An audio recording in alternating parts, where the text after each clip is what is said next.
आदरर छात्र छात्री माने दरजा खोलीदेवार द्वितीय अधिवेशन को तुम मानक स्वागत। पूर्व अधिवेशन रे आमे लेखकों परिचय तांको रचित पुस्तक एवं पृष्ठभूमि को आलोचना करिथिले। आज एकांकिकाटीर विषय वस्तु को आलोचना करिबा। पिला माने तुमे माने नाटक देखिछ, भल लागे ना? एकांकिका मध्य सेहीपरि एक नाटक, किंतु यह एक अंक विशिष्ट। एथिरे किछि दृश्य, किछि परिवेश और अल्प संख्यक चरित्र स्थान पाई थाए। चल एबे एही एकांकिकार थिबा दृश्य गुडी को आलोचना करिबा। प्रथम दृश्य स्कूल घर। दुईटी पिला बुला और रहीम श्रेणी कोठरी रे प्रवेश करिसेंती। पाठ कौन से माने जानि नाहंती।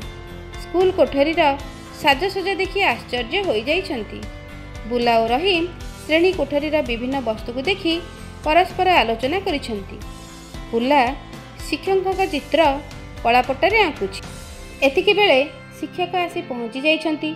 शिक्षकों को देखि पलाई जिबाकु बाहारुथिबा बेले सेमानंकु अति स्नेह और आदर रे अटकाई तांको परिचय जानिछंती जे सेमाने बुला और रहीम एवं प्रधान बाबूंको इटाभाटी रे दिन मजूरिया परि काम करंती।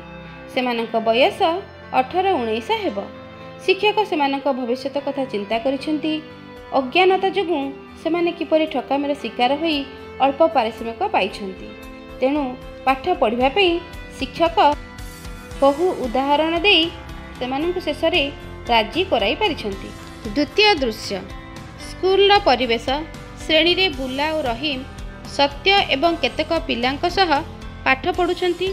शिक्षक चौकी रे बसिछंती एवं किछि चिंता करुछंती। एतिकी बेले प्रधान गाँर मुरबी श्रेणी कोठरी रे प्रवेश करी शिक्षकों को गाली गुलज करिछंती।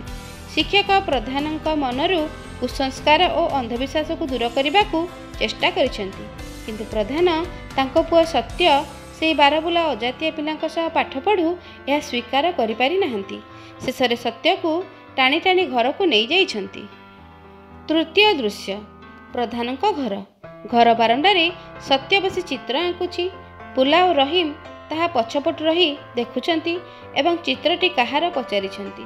चित्रटी यीशु ख्रीष्टंकर ओ से कहूथिले जे पाप को घृणा कर, पापी को नुहे। यह सत्य सेमानकु बुझाई देछि। चित्रटी करि न पारिबारु बुला चित्रटी को करिछि ओ एहार कौशल बताई देउछि। एतिकी बेले प्रधान घरे प्रवेश करी रहीम को बिछणा रे बसिथिबार देखिछंती और रागरे गरगर होई ताकु स्केल रे पिटी पकाइछंती। सत्य एहार प्रतिवाद करी छुआ अछुआ भेदभाव केबेठारु उठिगलाणी और पिलामानंकु अधिक काम कराइबा अपराध बोली बापांकु बुझाइछि, किंतु प्रधान एहाकु स्वीकार करि नाहंती और से कहिछंती जे से जहा कहिबे से ही हेबो नियम। बुला और रहीम को स्कूल को न जिबाकु तागिद करिछंती। एपरि परिवेश पई प्रधान बाबू शिक्षकों उपरे दोषारोप करिछंती।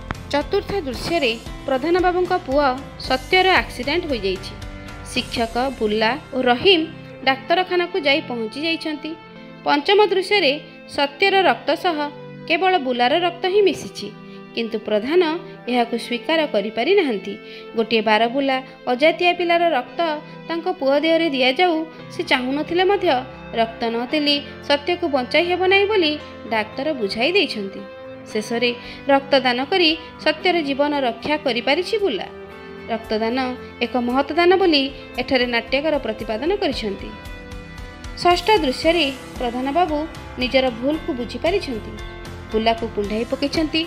स्कूल रा द्वार सबु श्रेणी एवं सबु जातिर पिला पई खोली देइछंती। विद्यालय सबु खर्चर दायित्व से बहन करिछंती। वास्तव रे शिक्षकों प्रचेष्टा रे प्रधान बाबूंकर मन परिवर्तन होइछि। पिला माने तुमे माने विषय वस्तु को जानि पारिला। आस एथिरे थिबा केतोटी नूतन शब्द और एहार अर्थ को जानिबा। पतर गोटाइबा लोक तोटामूल काहेकि करिबा, अर्थात साधारण लोक होई परिस्थिति को देखि अधिक भाबिबा। खाड़ा खाड़ उपास अर्थात पूरा खाइबा को न पाई रहिबा। पाला चलिछि अर्थात हस मजा करी समय काटिबा। रागरे निया बाण अर्थात अधिक रागिबा। दुसुछि दिसुछि शब्दर यह गाँवली उच्चारण। आखि खोलीदेवा अर्थात सत्य जानिबा बा ज्ञान मिलिजिबा। नाटर गोवर्धन अर्थात सबु अनर्थर मूल बा सबु भूल कामर कारण।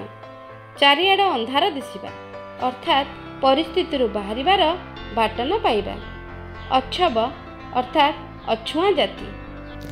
पिलामाने तुमे माने विषय वस्तु और एथिरे थिबा नूतन शब्द सह तार अर्थ को जानिल।